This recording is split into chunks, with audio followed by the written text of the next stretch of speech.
சொந்தமாக தொழில் பண்ணணும், 4 காசு நம்மக்கிட்டே இருக்கணும், யாருக்கிட்டேயும் கையேந்தக்கூடாது அப்படிங்கிற வைராக்கியம் பெண்கள் மத்தியில் ரொம்ப காலமாக இருந்தது.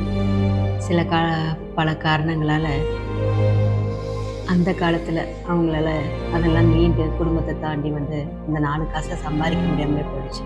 ஆனால் இன்றைக்கி இருக்கிற சூழ்நிலையில் எல்லாரும் படிச்சிருக்காங்க, சொந்தமாக தொழில் பண்ணுறாங்க, வேலைக்கு போகிறாங்க, தான் காலில் நின்று சம்பாதிக்கிற சூழலுக்கு பெண்கள் வந்துட்டாங்க.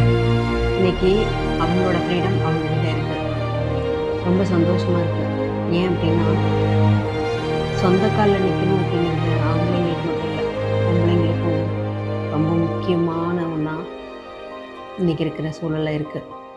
ஏன்னா நீ என்ன கொண்டு வந்த அப்படின்னு பெண்களை பார்த்து கேட்குற காலம் இன்னும் மாறவே இல்லை. அதனால் பெண்கள் நாங்கள் என்ன கொண்டு வந்தோம், என்ன செஞ்சிட்ருக்கோன்னு சொல்ல வேண்டிய காலம் வந்துருச்சு.